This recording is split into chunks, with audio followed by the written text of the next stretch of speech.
Hello and welcome to another episode of Good Faith Gaming. I'm your host Ben, and today I'm here to talk about CRPGs and Baldur's Gate 3. Now, I had just recently picked up Baldur's Gate 3 again after dropping it a few years ago, and I want to say I'm really impressed with the game and I want to talk about it a little bit.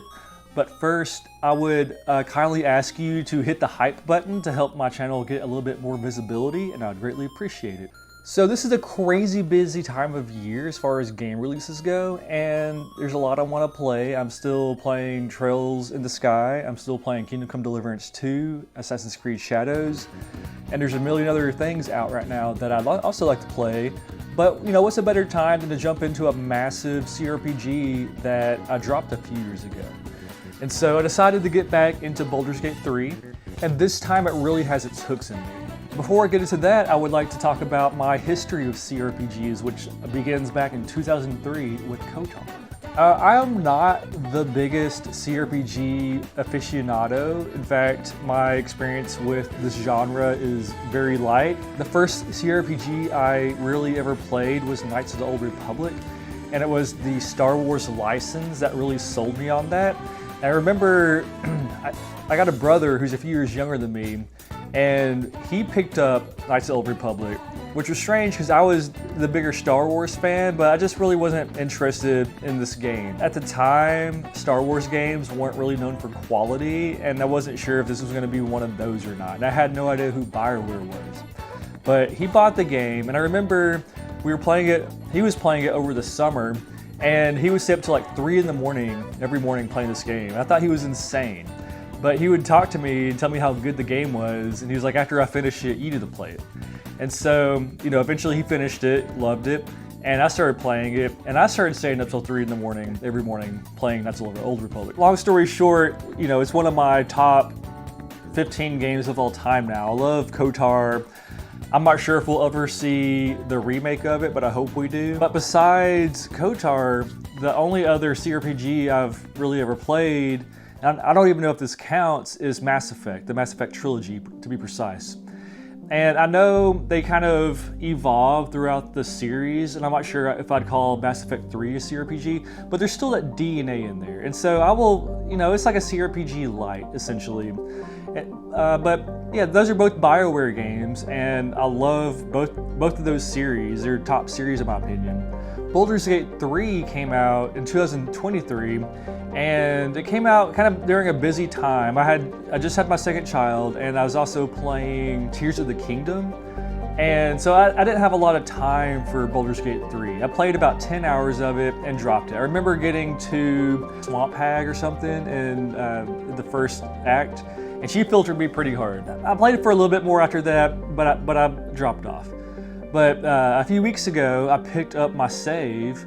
I've just been thinking about this world and D&D in general, and you know, the Forgotten Realms, it's this universe that's been around since the 80s. It's really grown, and there's a lot of depth to it. I want like a new universe to dive into, you know, like I know the Star Wars universe, I know like the Marvel stuff. Those still have their good qualities and stuff to them. Like everyone is obsessed with Star Wars and is just always complaining about their downfall. If there's other competitors out there, if there's other universes, like why just be loyal to this one? And to be clear, I don't think Star Wars is horrible. Like definitely some ups and downs, but I feel like it's been on an upswing lately.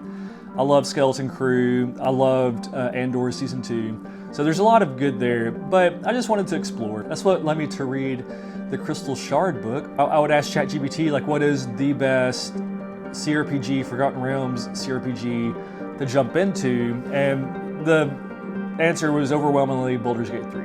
And I already owned it, so I got back into it. Me being a big JRPG guy, I'm struck by just the differences between the two genres. For CRPGs, there's more depth to them. You know, you enter a room and you get to explore like every nook and cranny. You get to talk to people, and there's all these branching dialogue boxes.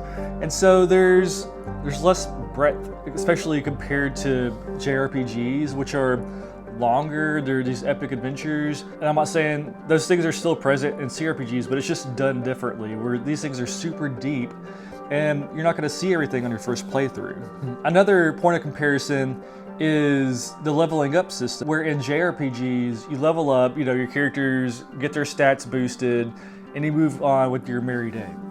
In CRPGs, you have to stop, and there's been play sessions where, you know, my team levels up, and I spend 45 minutes sitting there looking at their stats, deciding on what skills and abilities to do, and that was my whole play session for that day. But to me, that's still, it's enjoyable, but preparation is a lot more important here. And you know, you can pick up items, there's nothing you can do with them. You know, like you can pick up a bunch of junk and get over encumbered. And so you have to pay more attention to that kind of stuff too. There's a lot more decision making and autonomy. And so I see why people like it. Another thing that strikes me about this game is how there are no enemy respawns. XP is more diligently handed out to the player, where you can't sit there and grind and get over leveled on this one map. In fact, on the first area of Act 1, I had done everything. You know, I'm sure there's a few things I missed, but I had battled all the enemies. I was stuck at the level I was at, and I could go to the next level, but it warned me that I was underpowered, but there was nothing left for me to do. So I finally went to the next level, and as soon as I did, I got a bunch of experience points and we got to level up. And so then I felt prepared for that area. But the game is just a lot more diligently planned for the player, where you can't just sit there and grind out levels. And I actually kind of like that. And yes, I did go back to the hag that filtered me the first time, and I defeated her. Before I did that, I went to the goblin camp, and I just ransacked them. I got the druid character. You know, I defeated all the goblins, got some levels, then went back to the hag and kicked her butt. And so yeah, now I'm kind of feeling CRPGs, you know, like I want to play the Warhammer Rogue Trader game. My buddy Locke recommended that one to me. And also I want to check out Neverwinter Nights 1 and 2. Like, I remember those games from when I was like 16, 18, something like that. And they used to have them at GameStop in the big boxes for PC. And I always saw them, but it was like not a forbidden fruit, but it was like something that I just couldn't obtain because I didn't have the PC for it. And so I was like, what is this? What are these PC people playing? And so, you know, they're on PlayStation now, and I want to check them out. So yeah, that is my recent experience with Baldur's Gate 3. I see why people like it so much. It's the quality of like the cutscenes and dialogue especially is unparred. It reminds me of Witcher 3 in a lot of ways. Just like you can tell they really cared about crafting these scenes and put some love and time into them. The other Baldur's Gate 3 item I want to talk about today is this awesome art book that I ordered from Larian Studios. And the cover and the back are really awesome. And if you flip through it, it's just some incredible art. There's stuff about each of the characters and their design and how they thought about, you know, what they should look like. I really thought it was interesting how the Githyanki character, Lizelle, how they kind of had to soften her features a little bit so the player would feel more compassion towards her. You know, she wasn't like an ugly skeleton like some of the earlier artwork looks like. So yeah, it's cool seeing the thought process into the characters of this game. Now another one of my favorite things of this are the Mind Flayer ships. Like, they look really cool, kind of like seashells with these like platforms growing out of it. And yeah, looking through this book, you know, I'm a complete D&D noob, and so I was looking stuff up online as I was looking through this. Like, I had to look up the Githyanki race. I had to look up like the Tiefling race.